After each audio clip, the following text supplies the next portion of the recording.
The sequined gown glitters under harsh fluorescent lights, its emerald fabric catching every angle as Detective Corwin Blackthorne photographs it from evidence bag to auction listing.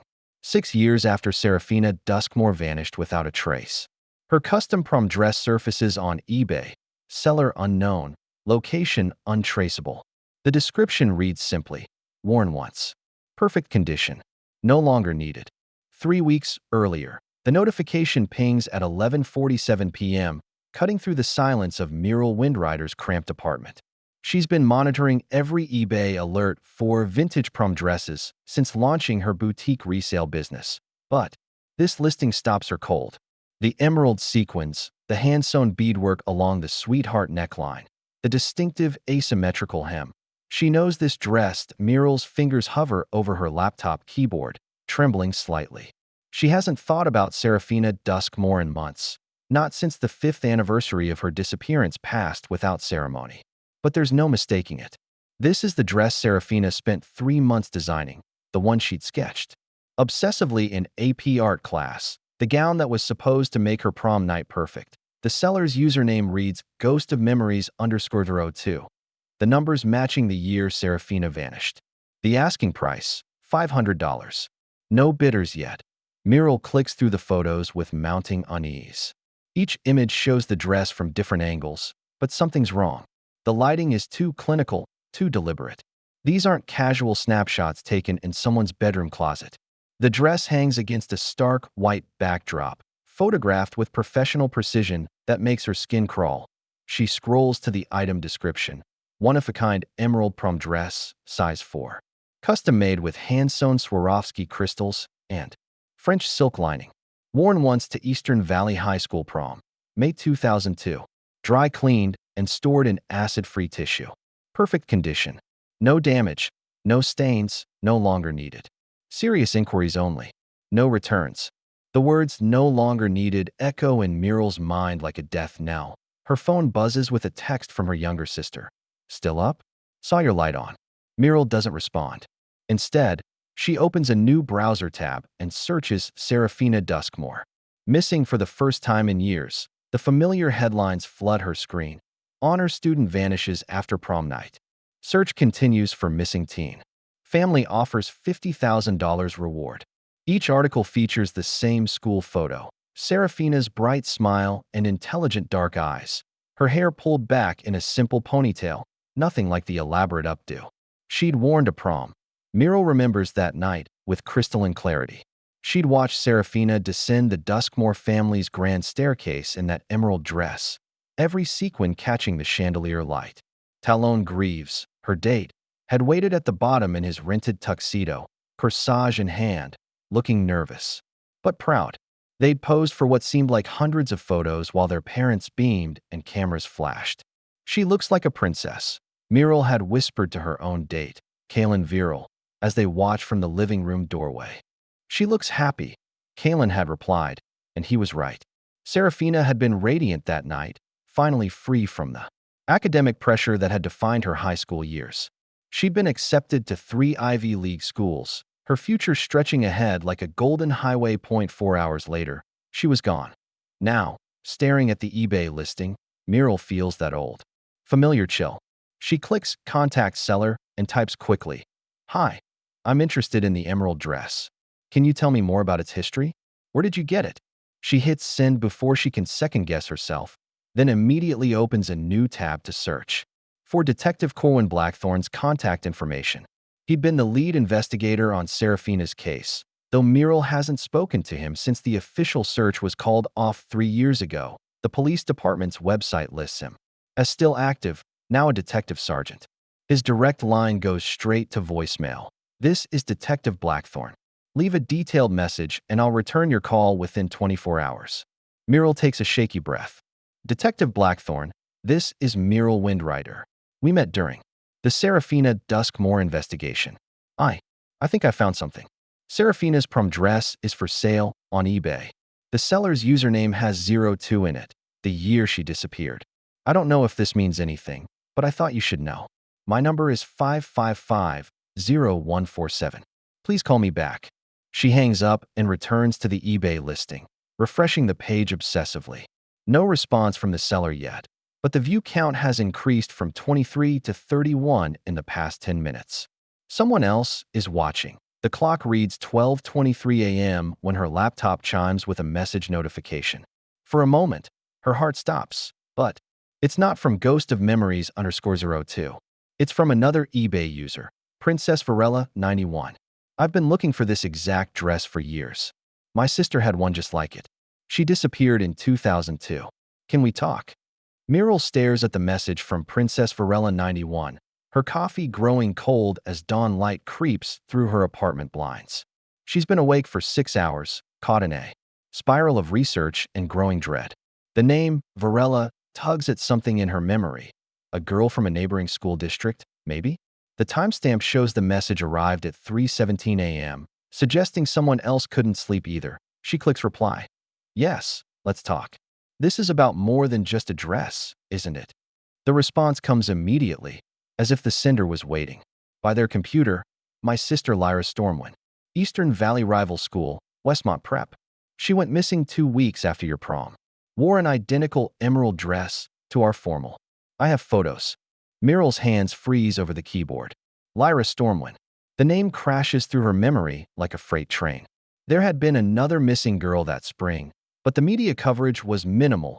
A private school student from the wealthy side of town, overshadowed by Serafina's more dramatic disappearance. The cases were never officially linked. Can you send the photos? I'm Muriel, by the way. I was Serafina's friend. Attaching now. I'm Isolde, Lyra's twin. I've been monitoring missing persons cases and dress sales for 6 years. This is the first real lead I've found. The photos load slowly, but when they do, Muriel's breath catches. Lyra Stormwind stands in an emerald gown that's nearly identical to Serafina's. Same sequin pattern, same asymmetrical hemline, same sweetheart neckline. The only difference is the sleeve length. Lyra's dress has delicate cap sleeves while Serafina's was strapless. Same designer, Isolde types. Has to be. I've shown this photo to every seamstress and formal wear shop in 3 states. No one recognizes the work, but everyone agrees it's professional quality. Custom made. Muriel screenshots the conversation and forwards it to Detective Blackthorn's email with a note. Urgent. Possible connection to second missing girl. Please call ASAP. Her phone rings at 7:23 a.m., jarring her from a brief doze over her laptop. Ms. Windrider, this is Detective Blackthorn. I got your message about the dress. His voice is gravelly, tinged with the wariness of someone who's chased. Too many false leads. And your email about the Stormwind girl. I remember that case. They're connected, aren't they? The dresses are almost identical. I can't discuss details of an ongoing investigation, but I need you to not bid on that dress. Don't contact the seller again. Can you do that for me? It's too late. I already messaged them, but they haven't responded. Detective, there's something else. I've been in contact with Lyra Stormwind's sister. She's been tracking similar cases for years. A long pause. Give me her contact information. And, Ms. Windrider, be very careful who you share this information with. If someone is using these dresses as trophies, then you've just put yourself on their radar. The line goes dead, leaving Muriel with a chill that has nothing to do with the morning air. She returns to her conversation with Isolde, typing quickly. The detective wants to talk to you.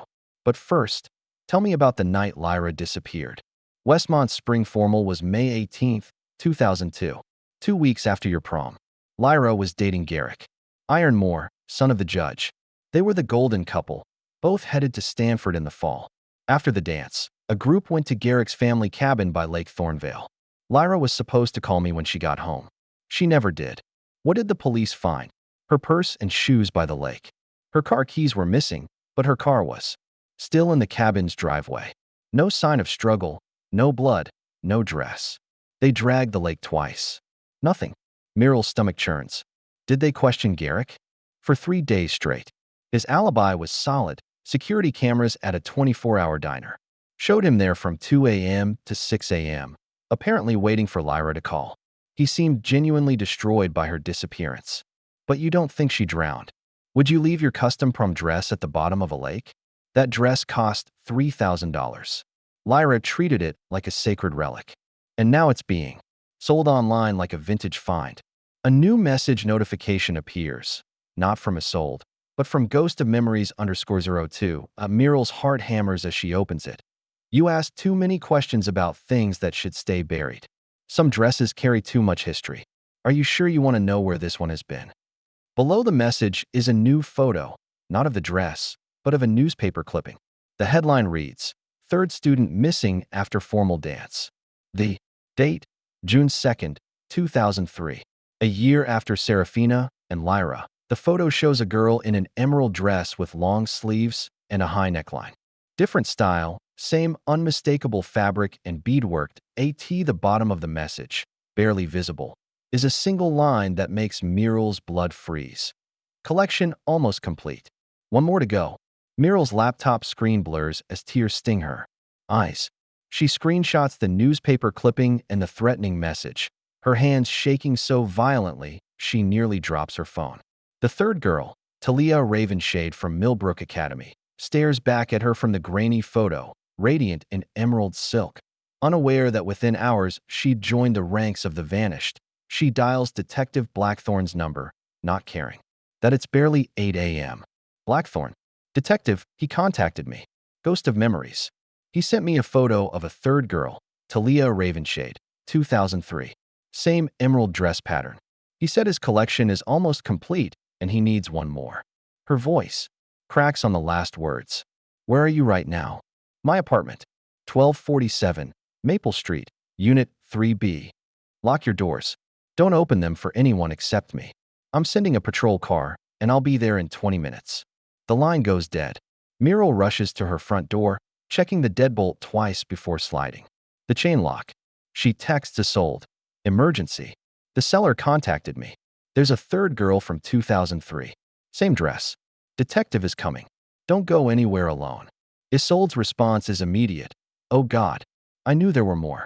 I found mentions of Talia Ravenshade in old forums, but couldn't get details. How many others? Muriel returns to her laptop, diving into search engines with desperate intensity. Talia Ravenshade missing 2003 yields limited results. A few brief news articles about a Millbrook Academy student who disappeared after their spring gala.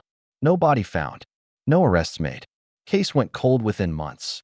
But there's something else. In the comments section of a true crime blog post from 2007, someone with the username Seeking Talia had written, "My daughter Talia had a custom emerald gown made for her formal. The designer was very particular about the measurements, insisted on multiple fittings, called himself the Emerald Tailor. We never found her dress after she disappeared. If anyone has information about this designer, please contact me." The comment was posted by Narissa Deep Glen. Talia's mother. Muriel's blood runs cold as another piece clicks into place. The dresses weren't just similar, they were made by the same person. Someone who called himself the Emerald Tailor had been crafting these gowns, these perfect emerald traps, for years that a knock at her door makes her jump. Ms. Windrider, Detective Blackthorn. She peers through the peephole before unlocking the door. Blackthorn looks older than she remembers, his graying hair disheveled and his coat wrinkled as if he'd slept in it. "Show me everything," he says. Without preamble, Muriel guides him to her laptop, pointing out the messages, the photos, the connections she's discovered. Blackthorn's jaw tightens as he reads. "The Emerald Tailor," he mutters. "We had reports of a traveling seamstress in the original investigation. Someone who'd set up shop in different towns for a few months, take custom orders for formal wear, then disappear. Always worked alone, always demanded cash payments. You think that's our killer? I think we're dealing with someone who's been planning this for a very long time. Someone who gets close to these girls under the guise of creating their dream dress." He pulls out his phone. "I'm calling in the cybercrimes unit to trace this eBay account, and I need you to forward me every communication you've had with Isolde Stormwind." While Blackthorn makes his calls, Muriel receives another message from Ghost of Memories _02. "Still interested in the dress? I have a better offer. Meet me at the old Thornvale Mill tonight at midnight. Come alone, and I'll tell you where to find your precious Serafina. Bring the police, and you'll never see any of them again." Attached is a photo that makes Muriel's knees buckle. It's Serafina, but not from prom night. This photo is recent, or was taken sometime after her disappearance. She's sitting in what appears to be a basement room, wearing a simple white dress, her hair longer than it was in high school. Her eyes are hollow but alert, looking directly at the camera with an expression that's part fear, part desperate hope. At the bottom of the photo, barely visible, is a timestamp. March 15th, 2008, just 3 weeks ago. Detective, Meryl whispers. Her voice barely audible. She's alive. Serafina is alive. Blackthorn spins around, sees the photo, and his face goes ashen. Son of a bitch. He's kept them. He grabs his radio. This is Detective Blackthorn, badge number 4471. I need all available units for a possible kidnapping situation. Multiple victims, potentially still alive. And give me the FBI task force on the line. We're dealing with a serial kidnapper. He turns back to Meryl, his voice urgent but gentle. I need you to respond to that message. Tell him you'll meet him, but we need more time to set up surveillance. No. Meryl's voice is stronger than she feels.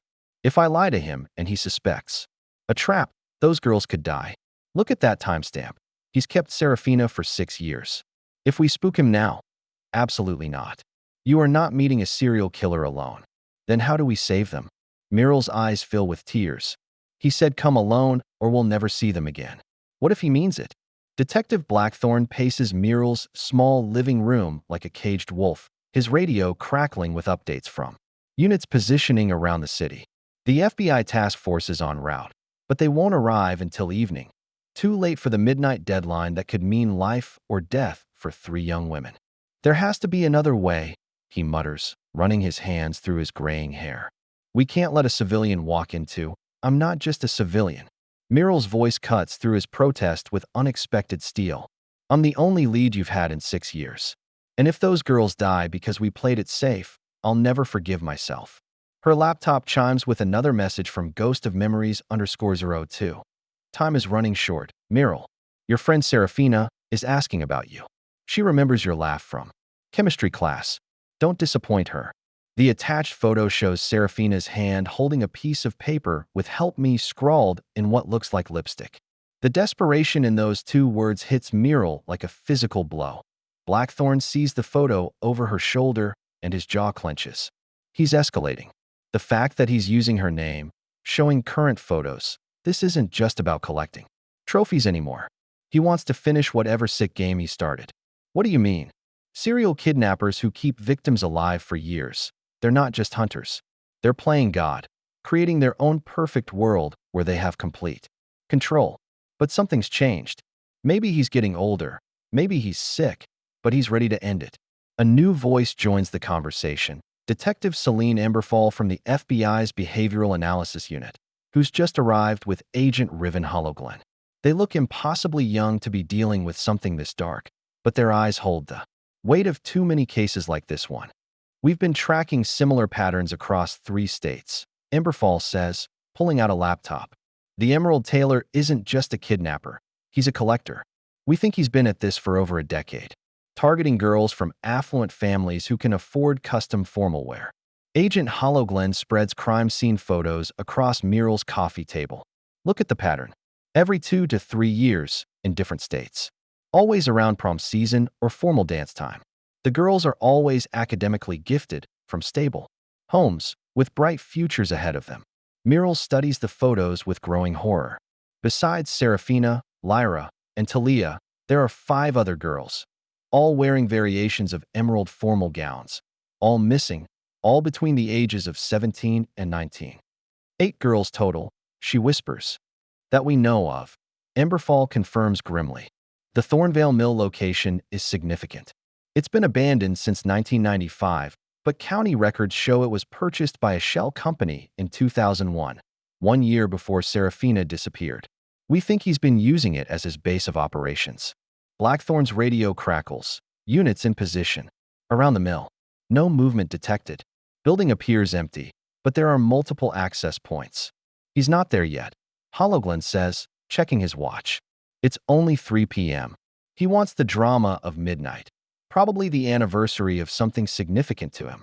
Meryl's phone buzzes with a text from Isolde. I'm driving to Thornvale.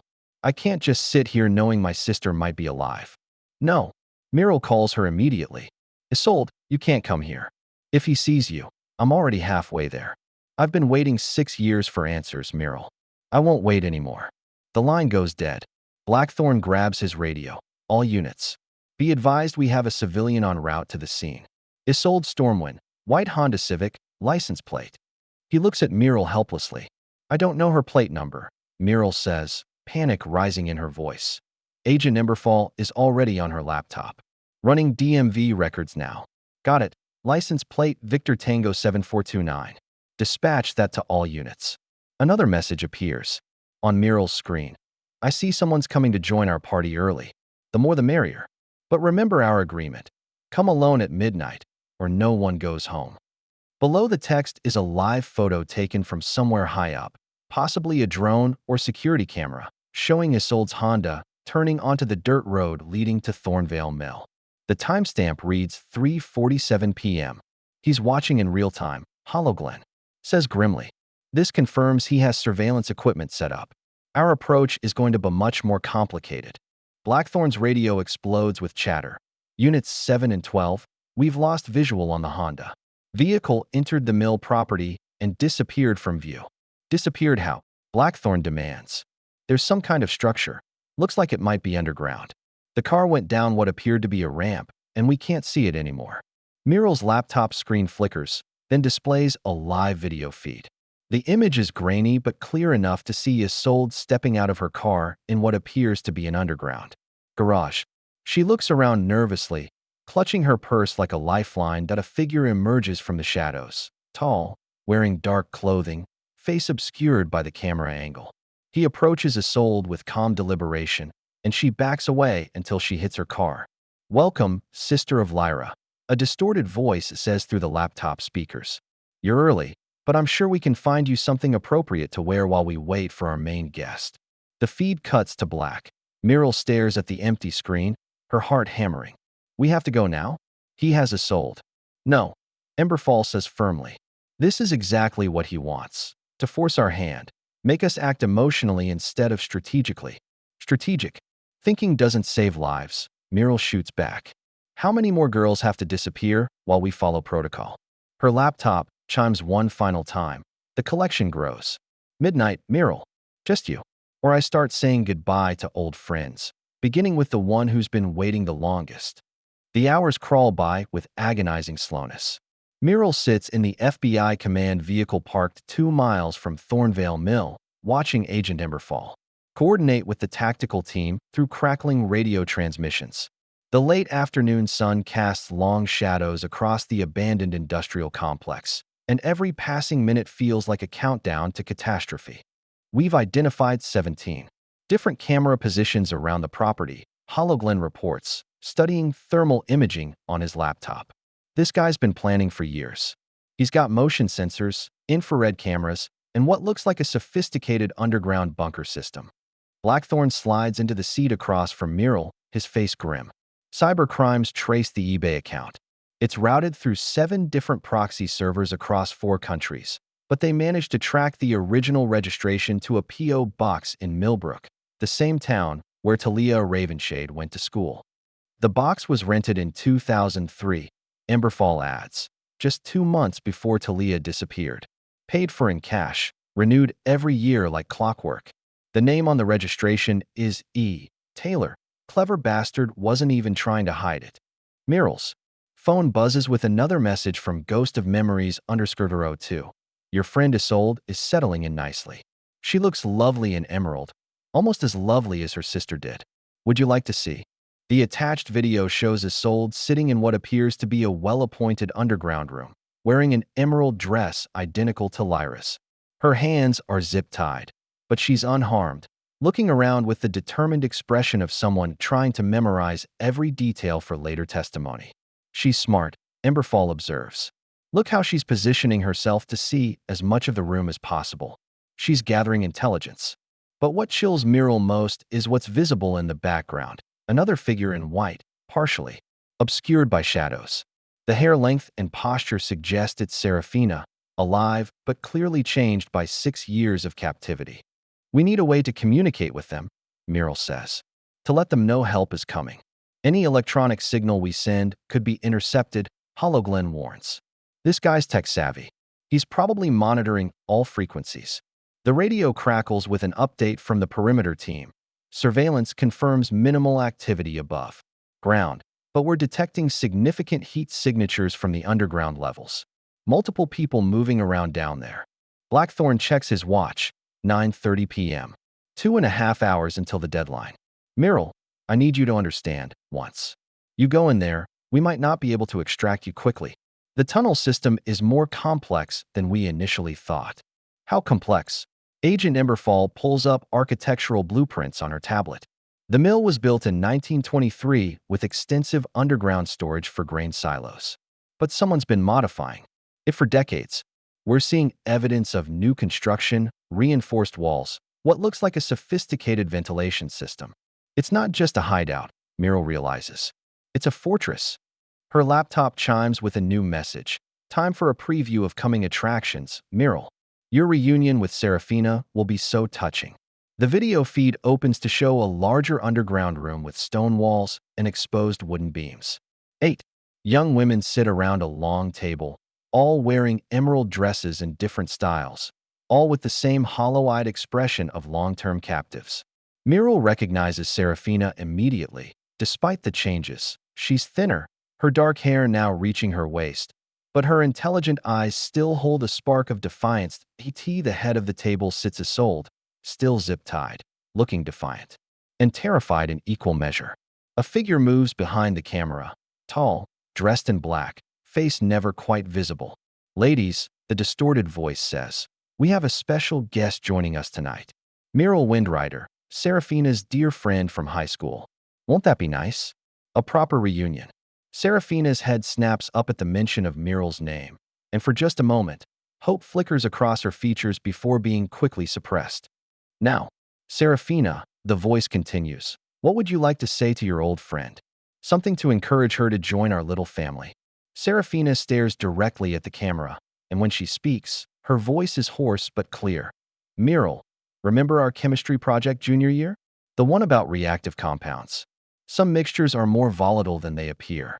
The feed cuts. Abruptly, but Myrtle's heart races. Chemistry project, they'd never done one together. But she understands the message. Serafina is telling her something about the underground facility, something about chemicals or explosives. She's trying to warn us, Myrtle tells the agents. Serafina's letting us know there are dangerous materials down there. Emberfall is already on her radio. Command, we need to revise our entry strategy.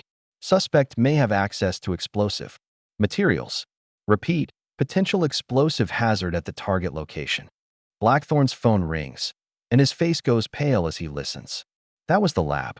They finished analyzing the fabric sample from the original eBay listing. The dress isn't just cleaned. It's been treated with a chemical compound they can't identify. Something that would be absorbed through skin contact. Drugged, Myrtle whispers. He's been drugging them through the dresses. The pieces fall into place with horrifying clarity.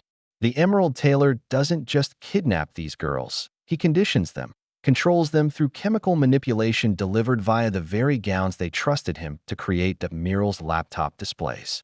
One final message. 11:30, Myrtle. Time to get dressed for the party. I have something very special picked out for you. Attached is a photo of an emerald dress hanging on a hook, but this one is different. Instead of sequins or beadwork, it's covered in what look like small electronic devices, wired together in an intricate pattern. It's a bomb, Hollowglen breathes. He wants her to wear a bomb. The bomb squad arrives at 11:15 p.m., their van screeching to a halt beside the FBI command vehicle. Sergeant Zara Moonvale, the lead explosives expert, studies the photo of the wired dress with grim concentration while her team sets up detection equipment. Sophisticated work, she mutters, tracing the wire patterns with her finger. These aren't random placements. He's created a distributed charge system. If she puts this on and he activates it, the whole underground complex goes up. Emberfall finishes grimly. Myrtle watches the clock tick toward midnight, her stomach churning with each passing second. There has to be another way. We can't let him kill 9 innocent women because we couldn't figure out how to stop one madman. 10 women, Blackthorn corrects quietly. Including you. The radio crackles with an urgent transmission. Command, we've got movement at the mill. Lights just came on in the main building. Looks like our subject is setting up for the meeting. Agent Hollowglen adjusts his headset. All units maintain position. Do not engage unless the civilian is in immediate mortal danger. Muriel's laptop chimes with a new message. 5 minutes, Muriel. The dress is waiting for you at the main entrance. Put it on and come down alone. Any tricks, any backup, and I detonate everything. You'll find the bodies of 9 young women and wonder if your heroism was worth it. He's bluffing, Emberfall says, but her voice lacks conviction. He's invested too much time in his collection to destroy it impulsively. You willing to bet 9 lives on that? Muriel challenges. Sergeant Moonvale looks up from her equipment. I might have a solution. The wiring pattern suggests a proximity-based detonator. He needs to be within 50 feet to trigger it. If we can keep him at a distance while you're wearing the device, while I'm wearing a bomb, Muriel says flatly.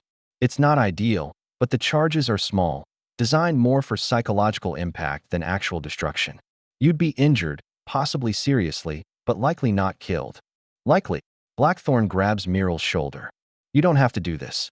We can storm the place, accept the casualties, and hope for the best. How many casualties are acceptable? Muriel pulls away from him. This isn't some abstract tactical scenario. Those are real women down there. Serafina has been trapped for 6 years. 6 years of whatever hell he's created.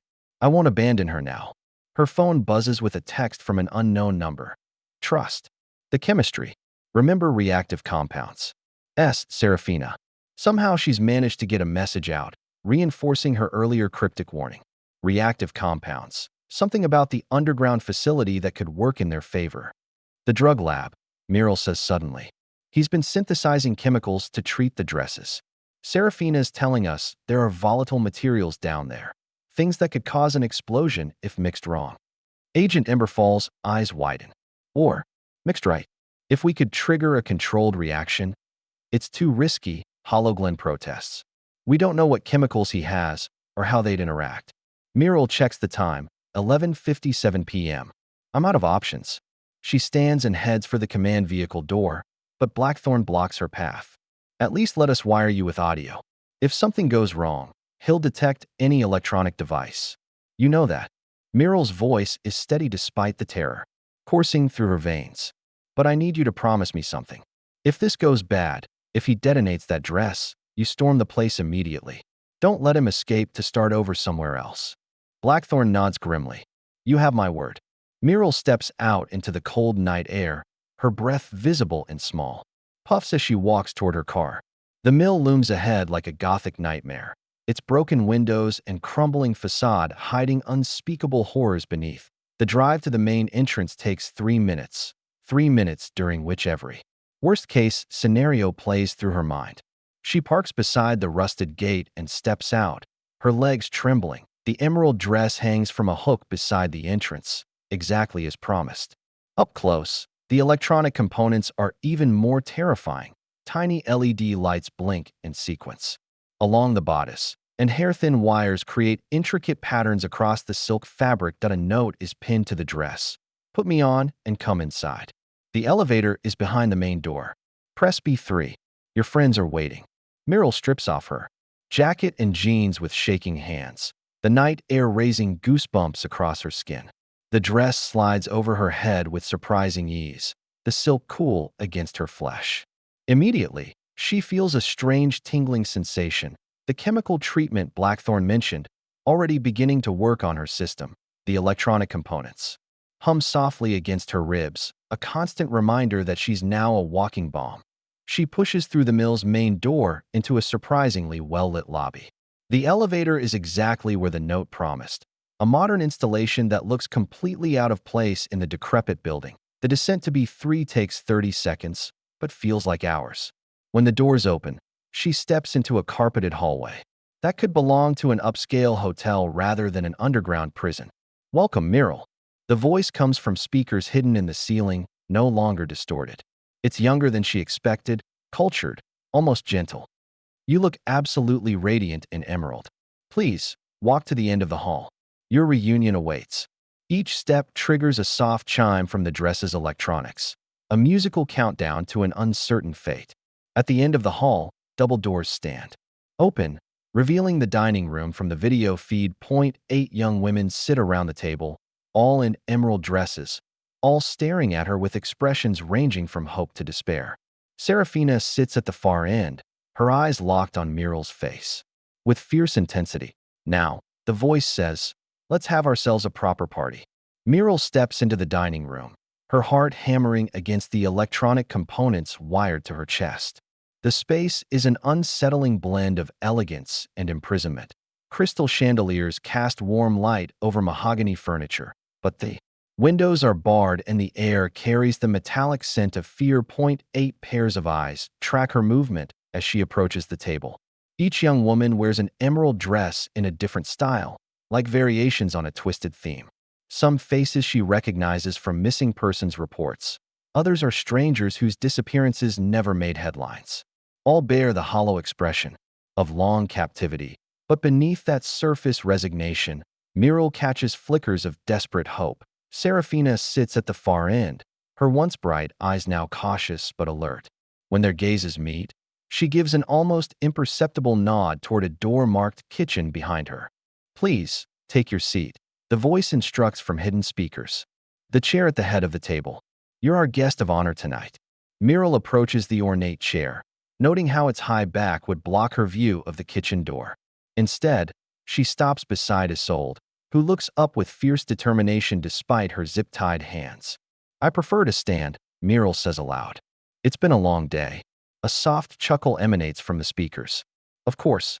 You always were independent, weren't you? That's what made you so perfect for this collection." Collection? Muriel forces her voice to remain steady. "These are human beings, not objects." "Are they?" The voice carries a note of genuine curiosity. "Look around you, Muriel. Look at their beautiful dresses, their perfect postures, the way they've learned to exist in harmony. I've given them something precious, freedom from the chaos of the outside world, from the pressure to succeed, from the crushing weight of expectations." Talia Ravenshade, seated 2 chairs down from Serafina, speaks for the first time. "Freedom?" Her voice is hoarse from disuse. "You call this freedom? You haven't aged a day since you arrived, my dear Talia. No stress lines, no worry about college applications or career choices. You exist in a perfect moment, forever 17, forever beautiful." The chemical tingling in Muriel's skin is growing stronger, making her thoughts feel sluggish around the edges. She forces herself to focus on Serafina's earlier message about reactive compounds. "Where are you?" Muriel asks, scanning the room. "For cameras. If you're so proud of your collection, why not show yourself?" "Patience. First, let me introduce you to everyone properly. You know Serafina and Isolde, of course. That's Talia beside Serafina, brilliant violinist, accepted to Juilliard before I saved her from that pressure. Next to her is Lyra Stormwind, Isolde's twin sister. Such a tragic swimming accident, or so the world believes." Lyra's eyes meet Muriel's with startling intensity. Unlike the others, she seems fully alert, unaffected by whatever drugs typically keep the captives compliant. She mouths a single word: "Soon."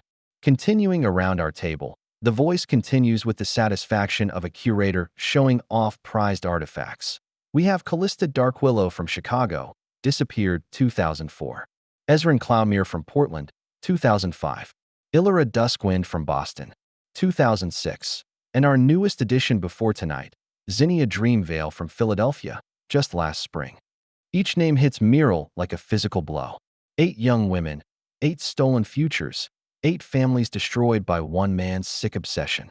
"But you're wondering about the dresses," the voice continues.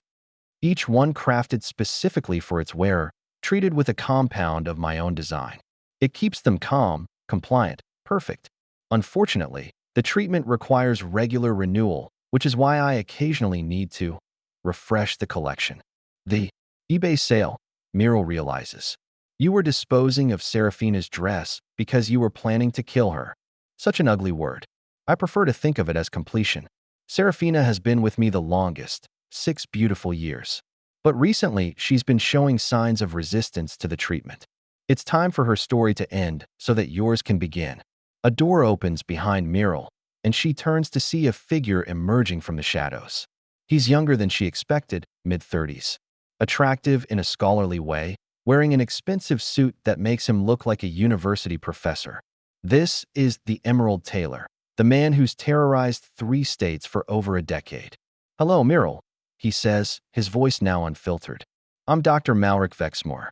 I've been watching you for quite some time." The name triggers a memory. She'd seen it on a guest lecturer list at the community college where she'd taken business classes. He'd given a talk on textile chemistry, spoke passionately about the psychological effects of fabric and color. "You were at Eastern Valley Community College," she says. "The lecture on fashion psychology. Very good. That's where I first noticed. You, intelligent, independent, but with just enough vulnerability to make you interesting. When I learned about your connection to Serafina, I knew you'd be perfect for the final phase of my collection." Vexmore approaches slowly, pulling a small device from his pocket, the detonator for her dress. 9 is such an aesthetically pleasing number, don't you think? A complete set. Serafina suddenly stands, her movement causing several others to flinch. "The reactive compounds, Myrtle. Remember chemistry class?" Vexmore's face darkens. "Serafina, you know better than to speak out of turn." He raises the detonator threateningly. "The kitchen," Serafina continues, ignoring the threat. "Mixing solutions. Very volatile when combined incorrectly. Understanding floods through Myrtle's drug haste mind." Serafina isn't just talking about chemistry. She's telling her about Vexmore's drug lab, about chemicals that could be weaponized if someone knew how to combine them. "Enough," Vexmore snaps, his finger moving toward the detonator button. But Lyra Stormwind chooses that moment to act. Despite her emerald dress and supposed chemical compliance, she launches herself across the table with shocking speed, tackling Vexmore to the ground. The detonator skitters across the polished floor. "Run!" Lyra screams as Vexmore struggles beneath her. The kitchen. Serafina knows how to. Vexmore's fist connects with Lyra's temple, stunning her long enough for him to throw her off. He scrambles for the detonator, but Myrtle is already moving, the electronic dress chiming frantically as she sprints toward the kitchen door. Behind her, she hears Vexmore's enraged shout, "You can't escape what you're wearing." Myrtle bursts through the kitchen door into a space that looks more like a pharmaceutical laboratory than a place for preparing food. Gleaming steel tables hold racks of test tubes, beakers, and complex distillation equipment. The air reeks of chemical solvents and something sweetly medicinal that makes her head spin worse than the drug-treated dress already has. Serafina follows close behind, moving with surprising agility despite 6 years of captivity. "The sodium compounds," she gasps, pointing to a rack of labeled bottles near the industrial sink. "Mixed with the peroxide solution, it creates an explosive reaction. I've been watching him work for months, memorizing everything." Behind them, they can hear Vexmore shouting orders to the remaining captives. "Nobody moves. Stay in your seats, or I'll detonate her dress remotely." "How remotely?" Myrtle asks, frantically scanning the chemical storage area. 50-foot range, maybe less. The signal has to penetrate 3 levels of concrete. Serafina grabs a large beaker and begins measuring out a clear liquid. "But we need to be careful. Too much of this mixture, and we'll bring down the whole building." The kitchen door slams open and Vexmore appears, the detonator clutched in his white-knuckled fist. His scholarly composure has cracked, revealing the obsessive madness beneath. "Step away from my equipment, Serafina. You don't understand the delicate balance required for these compounds." "I understand enough," Serafina replies, not stopping her work. "I understand that you've kept us docile with a cocktail of benzodiazepines and synthetic opioids absorbed through treated fabric. I understand that you've been slowly poisoning us for years." Vexmore's face twists with something that might be hurt pride. "Poisoning? I've been preserving you. Do you know how many hours I spent perfecting that formula? Each dress required dozens of applications, careful calibration of dosage based on body weight and metabolic rate." "You're insane," Myrtle says, backing toward a second door marked storage, while Serafina continues her chemical preparations. "I'm a scientist." Vexmore's voice cracks with emotion. "I studied the great collectors, art enthusiasts who preserved beauty for posterity. But paintings fade, sculptures crumble. Human beauty is so much more fragile, so much more precious. I found a way to preserve it." Serafina adds a second compound to her mixture, which immediately begins to bubble and emit a sharp, acrid smell. By drugging teenagers and keeping them prisoner for years, by saving them from the inevitable degradation of age and disappointment. Look at yourself, Serafina, still beautiful at 24, unmarked by the failures and compromises that would have destroyed your perfect youth. The mixture in Serafina's beaker is now producing a visible chemical reaction, small wisps of smoke rising from the surface. She catches Muriel's eye and nods toward the storage door. On my signal, run. Get as far away as you can. Vexmore notices the smoking beaker and his face goes pale. What have you done? Something I should have done years ago. Serafina's voice is steady despite the tremor in her hands. I'm choosing freedom over preservation. She hurls the beaker at the rack of chemical storage bottles. The glass shatters against the metal framework, splashing its contents across dozens of containers. For a moment, nothing happens. Then the first bottle begins to smoke, then crack, then shatter as its contents expand rapidly. You fool! Vexmore screams, lunging toward the rack. That's enough sodium azide to level this entire level. A chain reaction begins as one chemical container after another succumbs to the spreading reaction.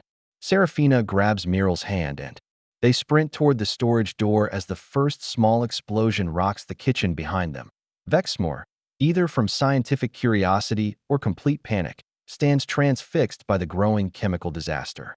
He raises the detonator, but before he can activate it, a second explosion sends him sprawling as burning chemicals splash across the floor. The storage room beyond the kitchen is filled with industrial shelving holding more laboratory supplies. But Serafina leads Muriel to a narrow staircase in the far corner. Emergency exit, she pants as they climb. He showed it to me once, said it was in case of contamination incidents. Behind them, the explosions are growing stronger and more frequent. The building shakes with each new blast, and Muriel can hear the terrified screams of the other captives. In the dining room, we have to go back for them, Muriel says, stopping on the stairs. No time, Serafina replies grimly. That reaction will spread to his main chemical stores within minutes. The whole underground complex will be uninhabitable, maybe worse. They emerge through a hidden door into the mill's main basement, which is also beginning to fill with acrid smoke seeping up through the floor. The building's ancient wooden beams creak ominously as the explosions continue below. Muriel's dress is still chiming frantically, but the electronic components seem to be malfunctioning. Some of the LED lights have gone dark, and the humming is becoming irregular. The chemical fumes, she realizes, are interfering with the device's circuits. The elevator, Serafina says, pointing toward the modern installation that brought Muriel down. If it still works. A tremendous explosion from below cuts her off, followed immediately by the sound of splintering wood and falling debris. The elevator shaft fills with smoke and sparks, clearly out of commission. The main stairs, Muriel remembers. There has to be another way up. They find a concrete stairwell near the building's original foundation, but as they start climbing, they hear voices above, multiple people shouting commands, the crackle of police radios. FBI. Building is compromised. All units evacuate the structure. Serafina stops climbing. They think we're dead. If we go up there now, another massive explosion rocks the building, this one strong enough to crack the concrete walls around them. Dust and debris rain down as the stairwell shutters. I don't think we have a choice, Muriel says, pulling Serafina upward. They reach the ground floor to find chaos. FBI agents and local police evacuating the building as smoke pours from every opening. Detective Blackthorne spots them first, his face cycling rapidly from shock to relief to professional urgency. Get them out of here, he shouts to Agent Emberfall. The bomb squad thinks the whole foundation is compromised. As they're hustled toward the exit, Muriel hears Agent Hollowglen speaking rapidly into his radio. We have 2 survivors out, but there are still 7 hostages unaccounted for in the lower levels. Repeat, 7 civilians still missing. The night air hits them like a physical blessing after the chemical hell below, but Muriel can't feel relief. Not yet. The other girls, she gasps to Blackthorne. They're still down there. Lyra, Talia, all of them. The structure's too unstable, Blackthorne says grimly. We can't send anyone back down until the fires are contained. A final, catastrophic explosion. erupts from beneath the mill, strong enough to shatter every remaining window in the building and send a column of smoke and flame shooting up through the main structure. The ground shakes like an earthquake, and everyone staggers backward. When the rumbling stops, the mill is engulfed in flames, and the underground complex that held 8 young women prisoner for years has become their tomb. The fire burns for 6 hours before the Thornvale Volunteer Fire Department can bring it under control. Muriel sits in the back of an ambulance, wrapped in a thermal blanket, watching the mill's skeletal remains smolder against the pre-dawn sky. The bomb dress has been carefully removed by the hazmat team, its electronic components fried by chemical exposure but still potentially dangerous. Serafina sits beside her, refusing medical transport despite the paramedics' protests. 6 years of captivity have left her gaunt and pale, but her eyes burn with a fierce determination that no amount of drugged compliance could extinguish. "We have to tell them about the emergency tunnel," Serafina says quietly, so only Muriel can hear. The one Vexmore never knew about. Muriel turns sharply. "What tunnel?" "The old grain conveyor system. It runs from the sub-basement to the loading dock on the east side of the property. Lyra found it 3 months ago when she was pretending to be fully compliant.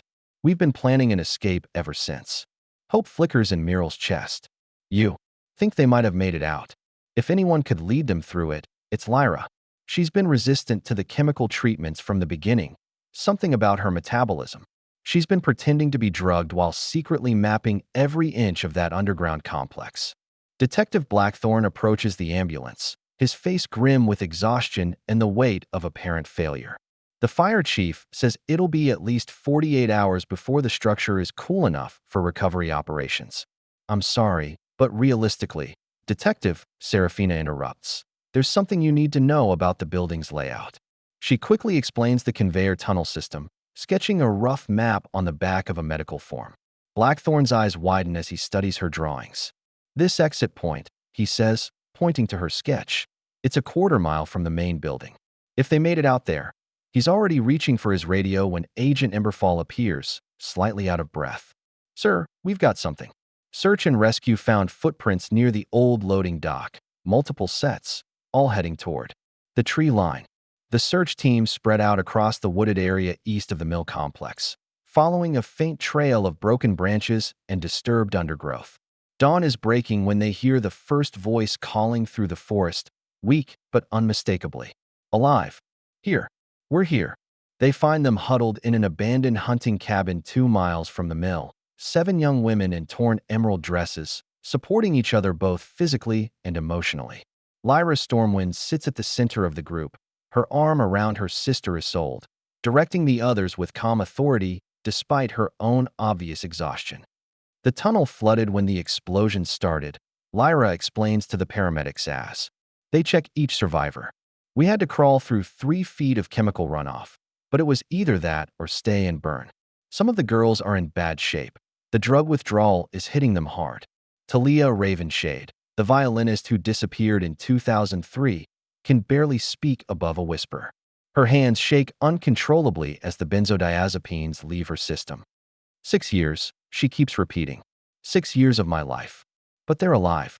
All 7 survivors are alive, and as the medical teams work to stabilize them for transport, Muriel feels a weight lifting from her chest that she didn't even realize she'd been carrying.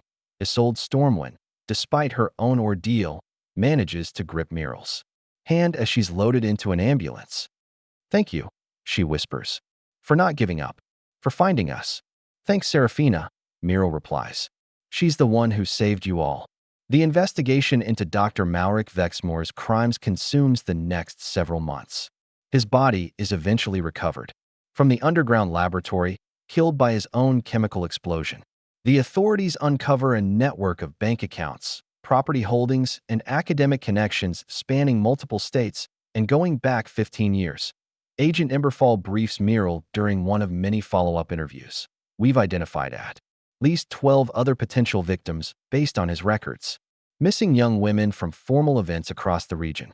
Some of the cases go back to the early 1990s.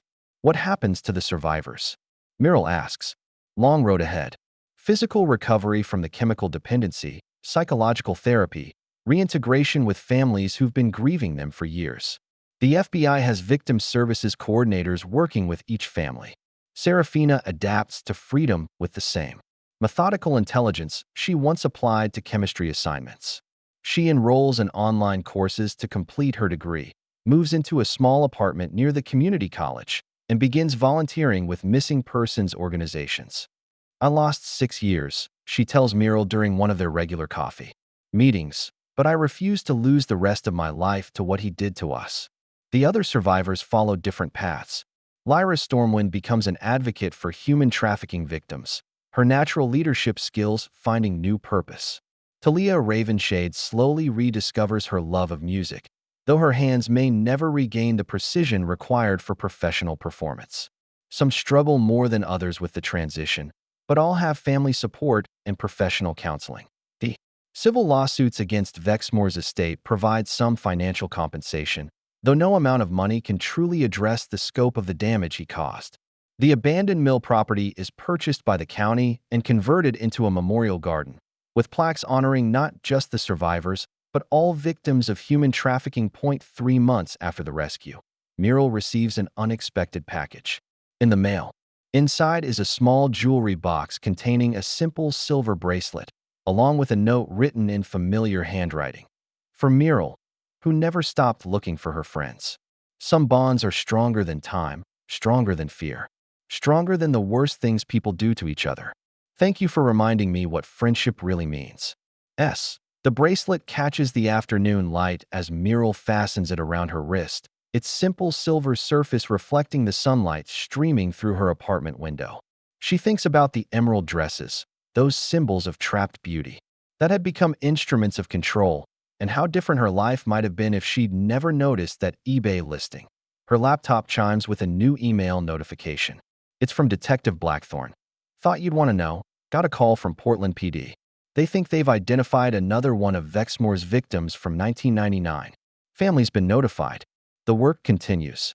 Miral closes the laptop and looks out her window at the ordinary street below, where ordinary people live ordinary lives untouched by the kind of evil that consumed Malric Vexmore. But she knows now that evil often hides behind ordinary faces, academic credentials, and scholarly charm. The silver bracelet catches the light again, and she remembers Serafina's words about bonds stronger than fear. Some searches never end.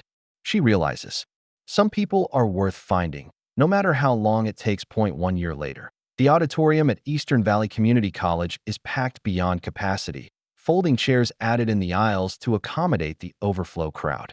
A banner stretched across the stage reads, "Missing No More," a symposium on human trafficking awareness, and the panel of speakers includes FBI agents, victim advocates, and survivors.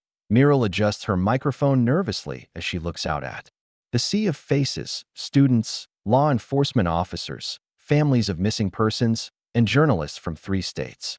She spots Detective Blackthorne in the 3rd row, Agent Emberfall near the back, and in the front row, wearing a simple blue dress that deliberately avoids any shade of emerald, sits Serafina Duskmore. "My name is Miral Windrider," she begins, her voice steadying as she speaks. "And 18 months ago, I thought I was just running a small vintage clothing business. I had no idea that one eBay listing would change my life and save the lives of 8 young women." She tells the story, methodically, from that first late-night notification to the burning mill, weaving in statistics about human trafficking that the FBI provided. Over 27,000 cases reported annually, with the actual numbers likely much higher. She explains how predators like Vexmore often target intelligent, accomplished young people from stable backgrounds, exactly the opposite of what most people expect. "The most important thing I learned," Miral continues, "is that ordinary people can make extraordinary differences. I'm not a police officer or a trained investigator. I'm someone who noticed something wrong and refused to look away." During the question and answer session, a woman in the middle section stands up. She's middle-aged, well-dressed, with the controlled composure of someone who's endured unthinkable loss. "My daughter disappeared in 1998, she says, her voice trembling slightly. She was wearing a green formal dress when she vanished after her senior prom. The case went cold years ago, but after hearing about Dr. Vexmore's crimes, I I wonder if there might be a connection. Agent Emberfall leans forward to her microphone. Ma'am, we encourage anyone with information about missing persons cases from the 1990s forward to contact our task force. We're still working through Dr. Vexmore's records and property holdings. Some families may finally get answers. After the formal presentation ends, Muriel mingles with the crowd, accepting business cards from victim advocates and answering questions from students considering careers in law enforcement. An elderly man approaches her near the exit, his hands shaking as he pulls out a faded photograph. This is my granddaughter, Astrid, he says, showing her a graduation photo of a beautiful young woman with long dark hair. She disappeared in 2001. The police said she probably ran away, but Astrid wasn't the type. She was going to be a doctor. Muriel studies the photo, noting the intelligence in the young woman's eyes, the determined set of her jaw. Have you contacted the FBI task force? I tried, but they said her case was too old, not enough evidence of a connection. His voice breaks slightly, but she was wearing a green dress when she disappeared. Emerald green, custom-made for her sorority formal. Muriel exchanges glances with Serafina, who has quietly appeared beside them. Without hesitation, Muriel pulls out her phone and speed dials a familiar number. Detective Blackthorne? It's Muriel. I'm here with someone you need to talk to. The investigation into Astrid Hollowshade's disappearance is reopened within a week. Property records reveal that Vexmore owned a storage facility in the town where she vanished, purchased just 3 months before her disappearance. The storage unit contains boxes of personal effects, photographs, and fabric samples that the FBI lab is still analyzing. Astrid's body is never found, but her family finally has confirmation of what happened to her and the knowledge that her killer can never hurt anyone else. It's not the reunion they prayed for, but it's a kind of peace.